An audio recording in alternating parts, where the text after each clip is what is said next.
modificações indiretas, que são repercussões do Estatuto no Código Civil, e aqui talvez é que nós vamos encontrar as maiores dificuldades, exatamente porque o Estatuto é regido por uma orientação totalmente diferenciada da orientação do Código Civil.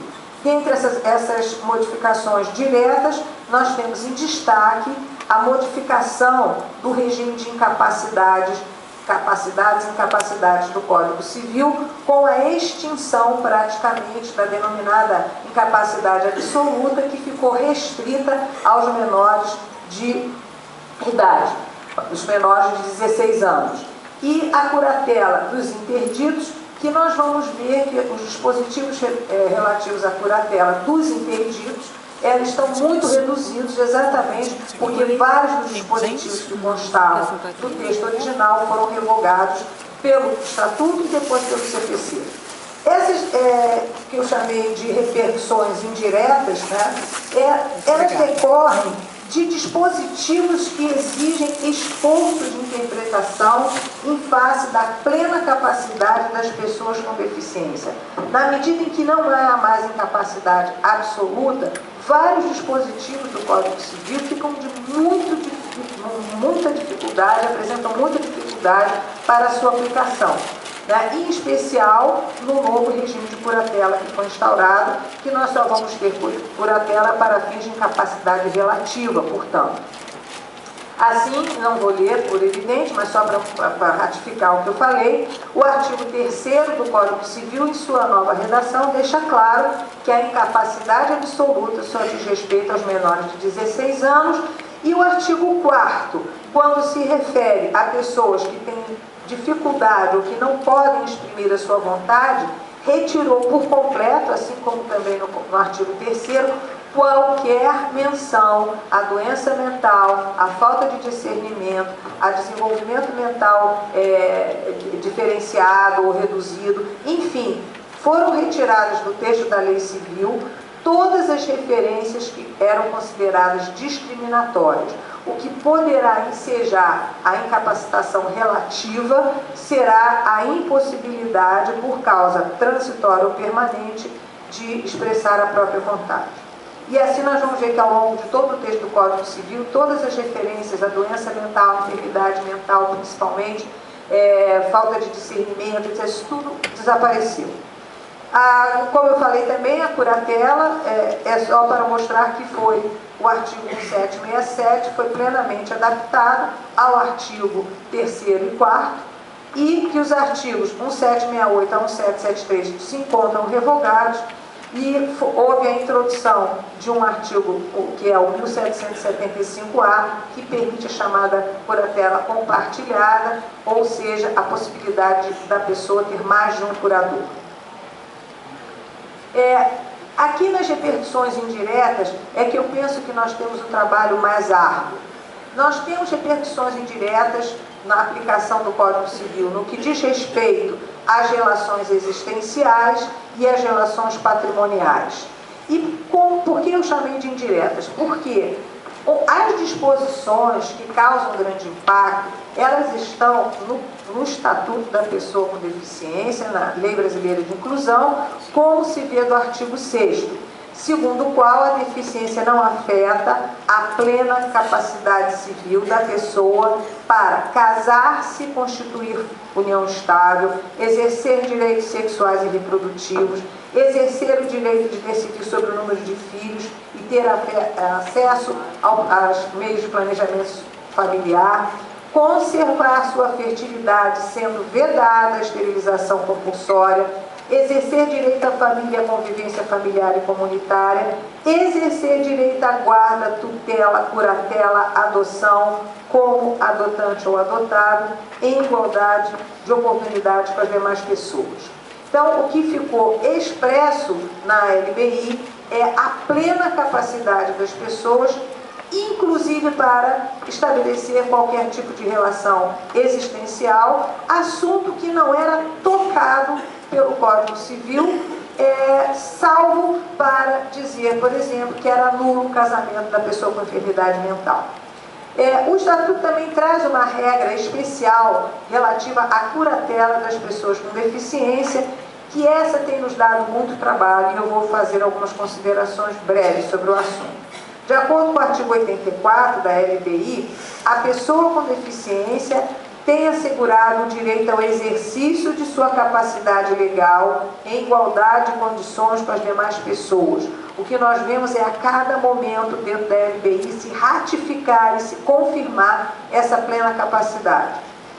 Quando necessário, a pessoa com deficiência será submetida à curatela, conforme a lei. Que lei? O Código Civil, porque o regime de curatelas está disciplinado pelo Código Civil e instrumentalizado pelo CPC. Mas quem trata de curatela é o Código Civil. Esta é a lei aqui referida. É facultada à pessoa com deficiência a adoção do processo de tomada de decisão apoiada, que é um dos sistemas que a LBI estabeleceu como um sistema de apoio às pessoas para que elas possam desenvolver e exercer seus direitos. E um dos instrumentos é essa tomada de decisão apoiada, que tem dado dor de cabeça a todos que tomaram conhecimento dela.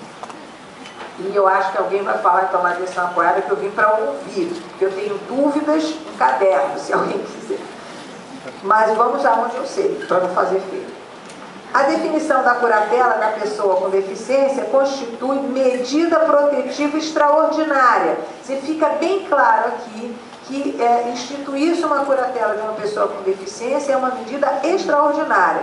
Deve-se lançar mão de todos os meios de apoio, de adaptações que ela possa facilitar a vida dela. Enfim, é um último recurso a curatela e não um meio natural que sempre se teve. E durará, como está dito aqui, o menor tempo possível.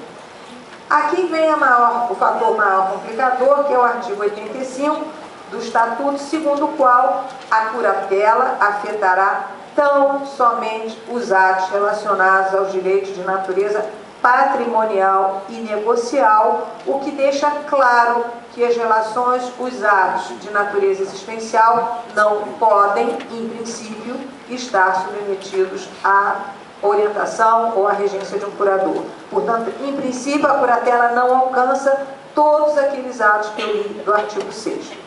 A curatela constitui medida extraordinária, novamente reafirmando, devendo constar da sentença as razões e motivações de sua definição, preservados os interesses do curatelado.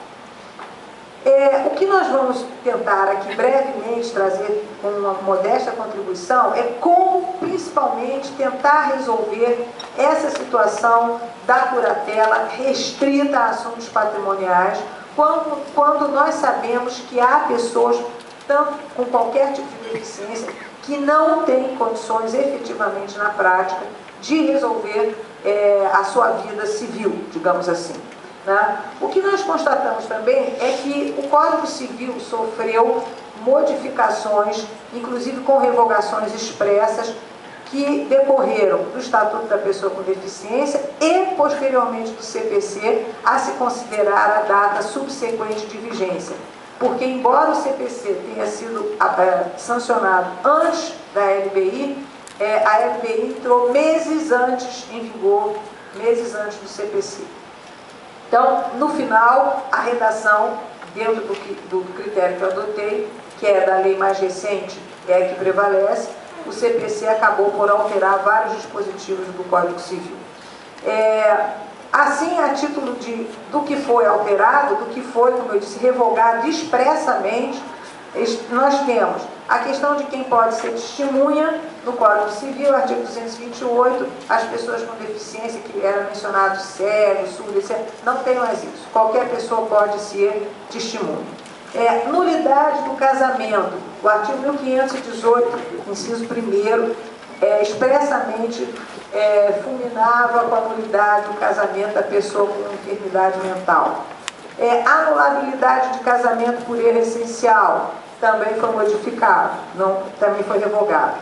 E a curatelas, todos os dispositivos da curatela, até os que eu já me referi, ela ficou bastante reduzida, bastante reduzido, e praticamente nós temos poucos dispositivos no Código Civil sobre curatela, e o que importa realmente está no CPC. Eu já vou pedir licença aqui ao Alberto Dalla para quando eu falar de CPC, você me perdoa porque eu sou civilista, tá? Se eu cometi alguma atrocidade aqui, já fiz o habeas corpus preventivo. Tá? Bom, o grande problema, que foi a pergunta que eu formulei, qual o maior problema, né? É como aplicar o Código Civil e respeitar a plena capacidade das pessoas com deficiência severa. Nós sabemos que cada um de nós tem uma vivência nessa área, que há deficiências muito severas, especialmente mental e intelectual, naqueles casos, né, como aplicar o Código, em que não houve alteração e que a lei permaneceu, no caso aí me refiro ao Código Civil, na sua redação original. Como que nós vamos fazer isso? Tá? Por exemplo, como que nós vamos considerar a plena capacidade de uma pessoa com severa deficiência mental, por exemplo, para atos e negócios jurídicos em geral, que exige agente capaz, conforme artigo 166, inciso 1º? Como nós vamos tratar a questão da suspensão da prescrição, que se refere ao artigo 3º expressamente, que hoje só diz respeito aos menores de idade? Teriam as pessoas perdido essa proteção? Né? Atos existenciais em geral, como casamento, reconhecimento de união estável, separação, divórcio, filiação, reprodução assistida incluída na filiação, exercício de poder familiar. Em tese, as pessoas, mesmo as que têm severas deficiências, elas podem fazer tudo. E a nossa preocupação, e é a crítica que muitas pessoas têm feito, cobertas de razão, é que não estaríamos assim, levando essa lei ao pé da letra, como se diz popularmente, desprotegendo essas pessoas em lugar de protegê-las, né? Porque nós todos sabemos que há situações que não há condição. Né?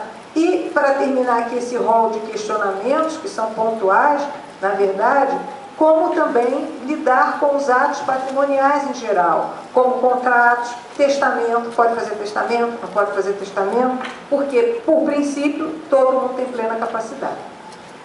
As pessoas com deficiência severa, especialmente mental e intelectual, estão desprotegidas, né? Os instrumentos de apoio que foram criados pela LBI, como a tomada de decisão apoiada e a própria curatela, dão conta de fornecer apoio e permitir o exercício pessoal dos direitos.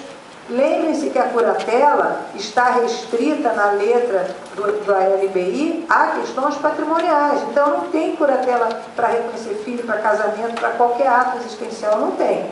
Tá? Como resolver, então, a questão da curatela em face das relações existenciais?